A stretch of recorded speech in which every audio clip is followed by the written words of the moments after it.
चुनाव आयोग के नाक के नीचे जिस प्रकार गुंडागर्दी हो रही है, बांटा जा रहा है, चादर बांटी जा रही है, रुपया बांटा जा रहा है, जूता भी बांट रहे बने।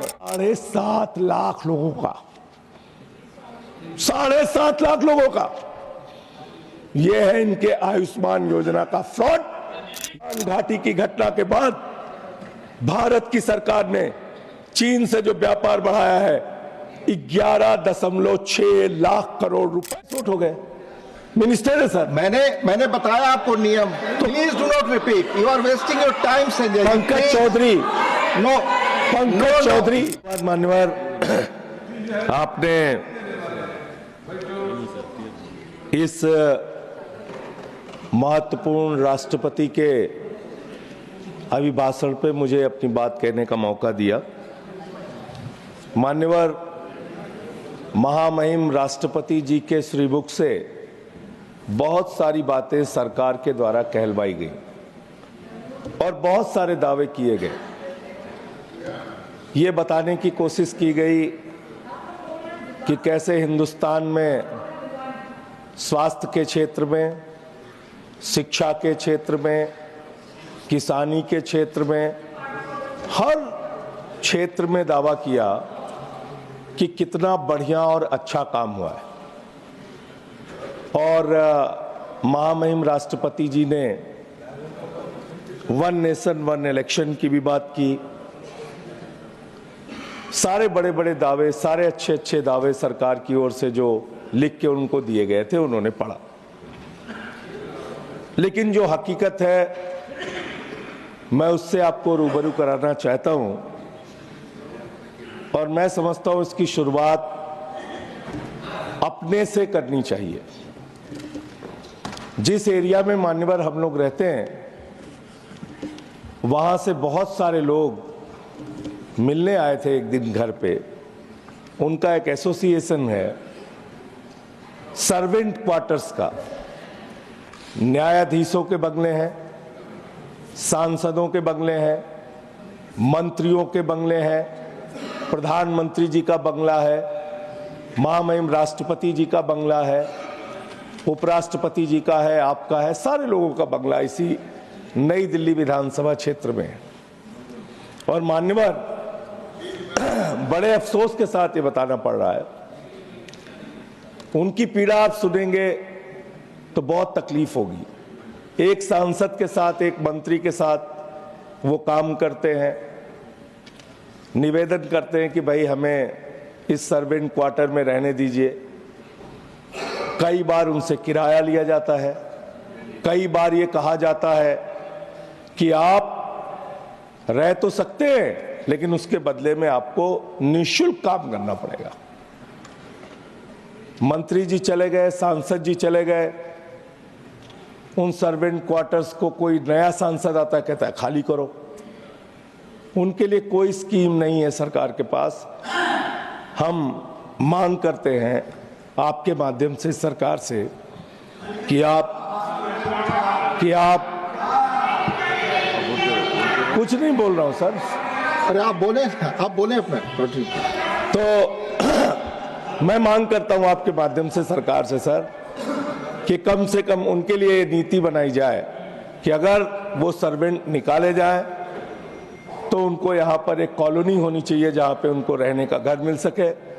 और अगर वो सर्वेंट क्वार्टर में रह रहे हैं, उनसे किराया लिया जा रहा है, उसकी जांच करा के कार्रवाई की जाए। और इसके साथ साथ जो सर्वेंट काम कर रहे हैं उनको पैसा क्यों नहीं दिया जाता, इसकी भी जांच कराई जाए। ये 3 विषय उनसे जुड़े हुए हैं। इसके अलावा मान्यवर, मैं बड़ी पीड़ा के साथ कहना चाहता हूं, वन नेशन वन इलेक्शन, आपने बहुत बड़ी बात की। One nation one election, one nation one election तो बहुत बड़ी चीज है सर। दिल्ली एक छोटा राज्य है, इस छोटे से राज्य में आपको चुनाव कराना है। यही संसद है, यही सुप्रीम कोर्ट है, यहीं पे चुनाव आयोग है और चुनाव आयोग के नाक के नीचे जिस प्रकार गुंडागर्दी हो रही है बहुत अफसोसजनक है। दारू बांटा जा रहा है, चादर बांटी जा रही है, रुपया बांटा जा रहा है, जूता भी बांट रहे मानवर। ये चीजें मैंने पूछा मानवर जूता क्यों बांट, हाँ रिकॉर्ड पे आपको ऑथेंटिकेट करूंगा सर, ऑथेंटिकेट करूंगा। जूता भी बांटा जा रहा है, तो मैंने कहा ये जूता क्यों बांट रहे हो, तो कई जनता ही रिएक्ट कर रही है कि नहीं ये जूता इसलिए बांटा जा रहा है कि इन लोगों के कर्म खराब है। मैंने कहा नहीं ऐसे काम मत करना, अहिंसा के रास्ते पे हम लोगों को चलना है। तो मान्यवर चुनाव में इस प्रकार की धांधली हो रही है, वोटर आईडी कार्ड लोगों से लिए जा रहे हैं, उनको पैसा दिया जा रहा है, उनको धमकाया जा रहा है, उनके हाथ में स्याही लगाई जा रही है। नई दिल्ली विधानसभा कालका जी, ये जो भी बातें आप कर रहे हैं माननीय संजय जी, प्लीज एक तो आपको ऑथेंटिकेट करके सब चीजें देनी पड़ेंगी एकदम प्लीज। सर ये पार्लियामेंट है सर, पार्लियामेंट के नियम है, मैं दूंगा सर। पार्लियामेंट के नियम है। आप 238 में आपको पढ़कर सुना आपने निर्देश दिया है, मैं दूंगा। रूल 238 का बोलने में हर मेंबर ध्यान रखेगा, ये आपको मैं अनुरोध मैं दूंगा सर, मैं दूंगा। I am not yielding sir, मैं दूंगा सारे प्रभाव। चुनाव आयोग पर कोई टिप्पणी आप नहीं कर सकते, संवैधानिक संस्था, ये भी रूल के तहत आप जानते हैं। पुलिस पे तो कर सकते हैं, कानून व्यवस्था पे तो कर सकते हैं। बोलिए। नहीं, मैं सर दिल्ली का सांसद हूं, क्या दिल्ली के बारे में नहीं बोल सकता? दिल्ली में निष्पक्ष चुनाव नहीं होने चाहिए?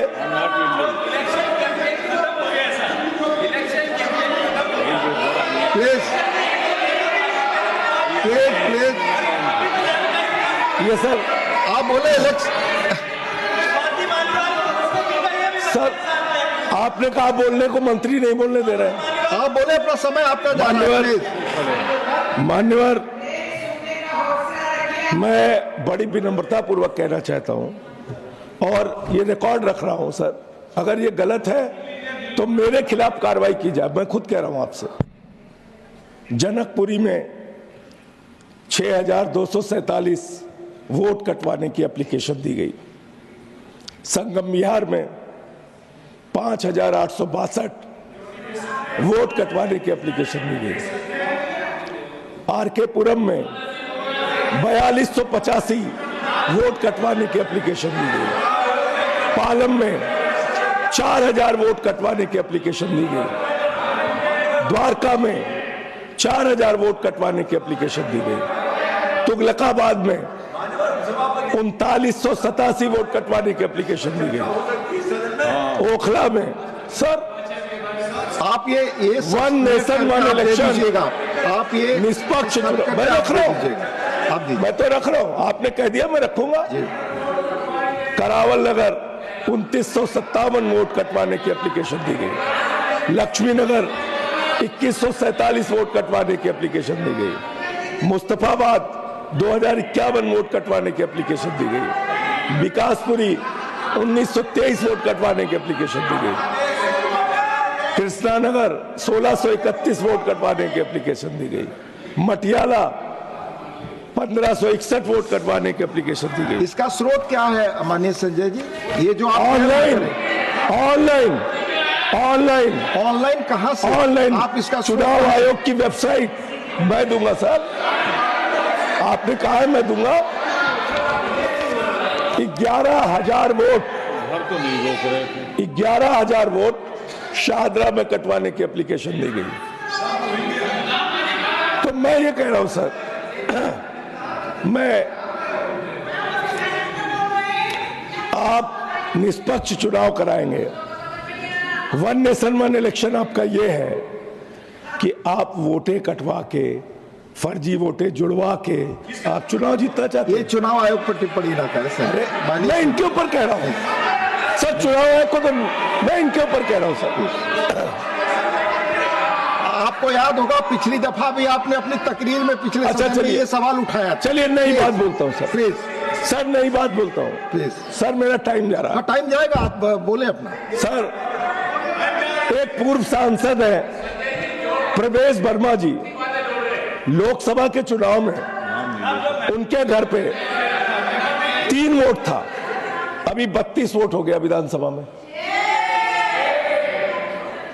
एक कमल संदेश का ऑफिस है, उस पते पे पहले 2 वोट था, अब 31 वोट हो गया।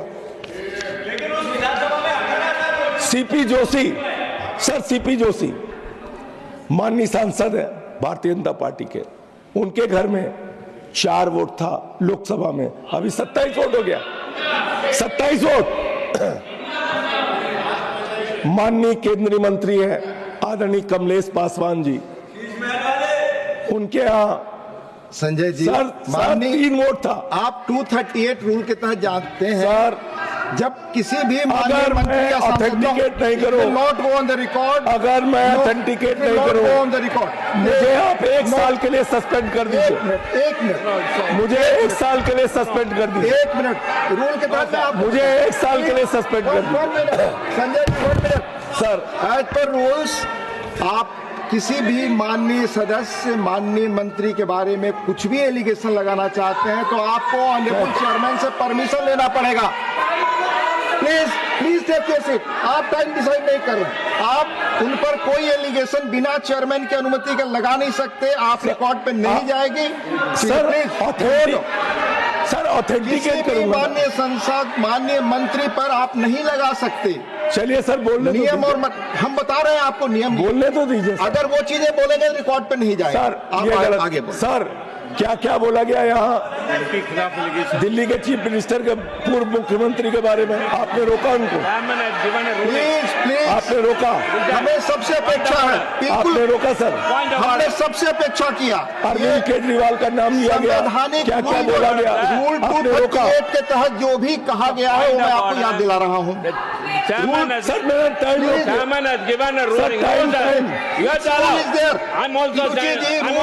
सर टाइम हमारा पहुंच गया। आप बोले सर।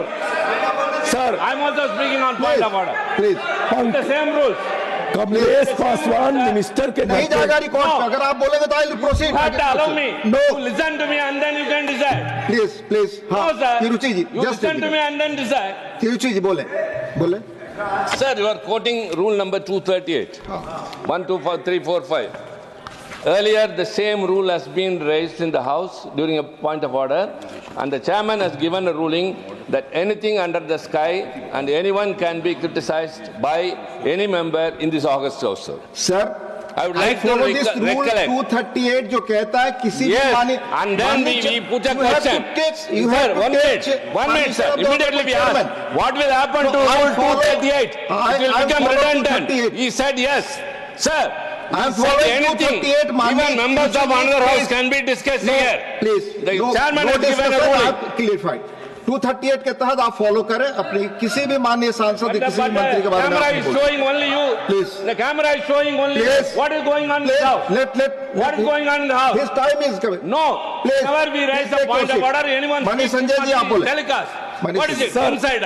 सर मैं बड़ी विनम्रता पूर्वक हाथ जोड़ के आपसे पूछना चाहता हूँ, इसी सदन में अरविंद केजरीवाल का नाम लिया गया, कोई ऑब्जेक्शन हुआ सर? प्लीज 1 मिनट ये पक्षपात क्यों? प्लीज ये पक्षपात क्यों है? मैं तो फैक्ट बता रहा हूं, कोई एलिगेशन नहीं लगा रहा हूं। जिस घर में लोकसभा में 3 वोट थे कमलेश पासवान के यहाँ, अभी 27 वोट हो गए। मिनिस्टर है सर। मैंने बताया आपको नियम। Please do not repeat, you are wasting your time Sanjay. Pankaj Chaudhary, no Pankaj Chaudhary मंत्री के घर पे। प्लीज आपको रूल का पालन करना पड़ेगा, बिल्कुल। प्लीज पंकज चौधरी के अगर 26 वोट हो गए। प्लीज नहीं जा रहा रिकॉर्ड पे, आप आगे जाए बोले। ये तो सर अन्याय है सर, माननीय ये अन्याय है सर, ये सर अन्याय है। ये रूल कहता है सर, ये अन्याय है। बनाया रूल नहीं है। चुनाव में गड़बड़ी, रूल नहीं है। चुनाव में गड़बड़ी, प्लीज चुनाव में गड़बड़ी मुद्दा नहीं है सर। माननीय जॉन ब्रिटास जी, चुनाव में गड़बड़ी मुद्दा नहीं है sir. Please take your seat, please take your seat. These rules I have not made, sir. Sir मेरा Please take your seat. Please take your. अच्छा संजय जी प्लीज। संजय जी, आप जब बोलते हैं सब हाउस सभी पक्ष के लोग आपको गंभीरता से लेते हैं। मैं एक सैद्धांतिक मुद्दा अध्यक्ष जी आपके माध्यम से उठाना चाहता हूं। क्या देश की चुनाव आयोग के बारे में जो प्रक्रिया कह रहे हैं, जो देश की चुनाव आयोग को उंगली दिखा रहे हैं, क्या ये सदन प्लीज क्या ये सदन चुनाव आयोग को इस प्रकार की चीजों में विवाद में ला सकता है क्या? इसलिए आपकी संरक्षण चाहिए अध्यक्ष जी उसमें। Please please Sanjay ji please. Sir मैं वोटों की गड़बड़ी का मुद्दा उठा रहा था सर। चलिए आपकी मर्जी सर।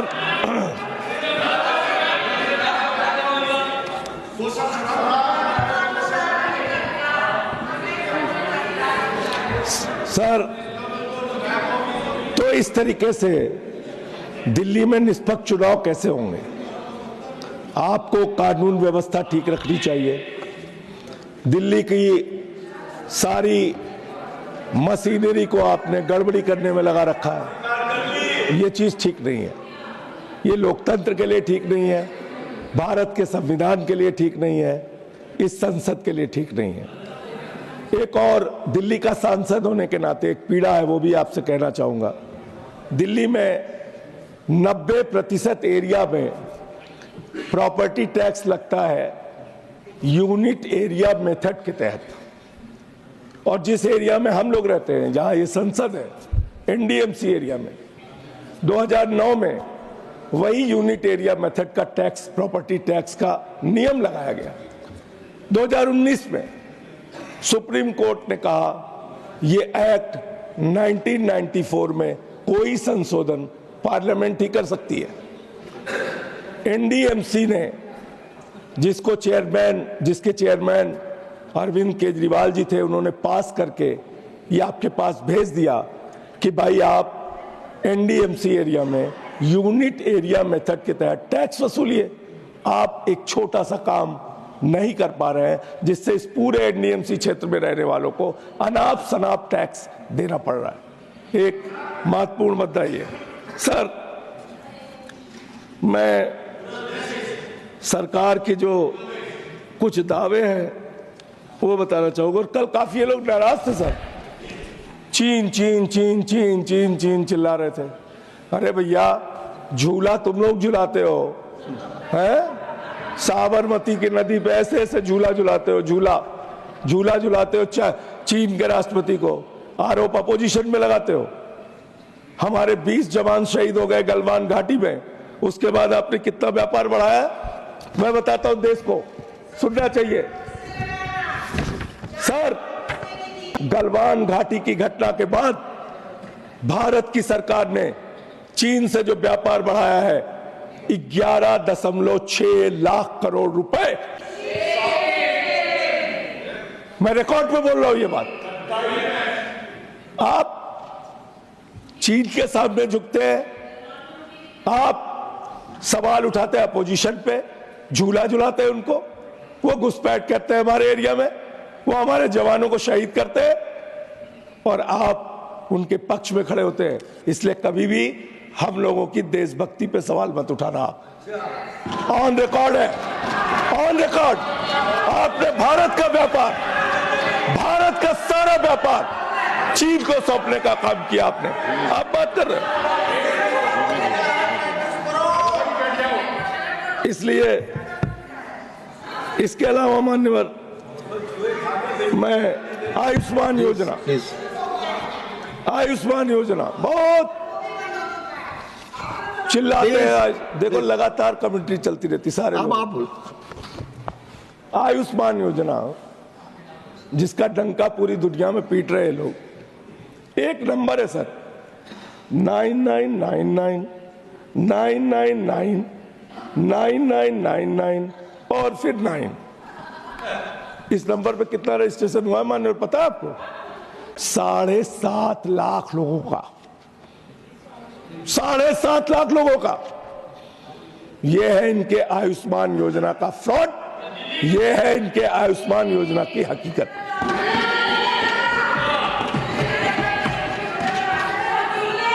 हेल्थ सेक्टर की बात करते हैं सर 2% ये सरकार जीडीपी का हेल्थ पे खर्चा करती है, 2% एजुकेशन में खर्च करती है। करीब करीब 54 लाख बच्चों ने सरकारी स्कूलों से शिक्षा छोड़ी है, जिसमें अकेले हमारा राज्य उत्तर प्रदेश 11 लाख बच्चों ने वहां सरकारी शिक्षा छोड़ी है। इसके अलावा आप दिल्ली का पूरा आंकड़ा बताते हैं, बहुत बढ़िया बात हमारे भाई ने कही। चलिए पूरा दिल्ली का आंकड़ा सुनिए, अब रोकिएगा नहीं, दिल्ली का पूरा आंकड़ा पढ़ता हूं। असलियत असलियत असलियत सुनाता हूं आपको। सर दिल्ली के अंदर हमारी सरकार ने 10,000 किलोमीटर की नई सड़कें बनाई। दिल्ली के अंदर 250 किलोमीटर के नए मेट्रो लाइन बिछाए। दिल्ली के अंदर 6,800 किलोमीटर की नई सीवर लाइन बिछाई। दिल्ली के अंदर 4,000 किलोमीटर की वाटर पाइपलाइन बिछाई। दिल्ली के अंदर 23,000 स्कूल के नए कमरे। अब देखिए दिल्ली में नहीं सुन पा रहे, आप पेट में दर्द शुरू हो गया। प्लीज आप बोले, आप आपस दिल्ली के अंदर 23,000 स्कूल के नए कमरे बनाए। दिल्ली के अंदर 9,500 नए बेड बनाए। दिल्ली के हॉस्पिटल के अंदर, दिल्ली के अंदर 550 मोहल्ला क्लिनिक बनाया। दिल्ली के अंदर 3 लाख सीसीटीवी कैमरा लगाया। दिल्ली के अंदर 4 लाख स्ट्रीट लाइट लगाई। दिल्ली के अंदर जो काम केजरीवाल जी ने किया वो पूरी दुनिया में सबसे बेहतरीन काम करके दिखाया। और आप क्या करते हैं, सबको पकड़ पकड़ के जेल में डाला। बिजली फ्री, पानी फ्री, शिक्षा फ्री, इलाज फ्री, बुजुर्गों की तीर्थ यात्रा फ्री, माताओं बहनों के लिए बस की फ्री यात्रा। और चिंता मत करना, 2100 रुपए महिला सम्मान राशि 8 फरवरी को मुख्यमंत्री बनने के बाद केजरीवाल जी दिल्ली की महिलाओं को देंगे। संजीवनी स्कीम 60 साल के ऊपर के बुजुर्गों के लिए पूरा का पूरा इलाज फ्री, चाहे 1 लाख का हो चाहे 50 लाख का हो, ये दिल्ली की सरकार कराएगी। दिल्ली की बातें सुनिए आप, आश्वासन पर ना प्लीज। दिल्ली की बातें सुनिए आप। तो सर दिल्ली में हमने काम किया है, आगे भी काम करेंगे। ये लोग सिर्फ और सिर्फ बदनाम करने की, रोकने की, घृणा की, नफरत की, फर्जी वोट बढ़ाने की, चुनाव फर्जी तरीके से जीतने की कोशिश कर ले, लेकिन दिल्ली में 60 से ज्यादा सीटें लेके मुख्यमंत्री केजरीवाल। धन्यवाद डॉक्टर सस्मित पात्रा।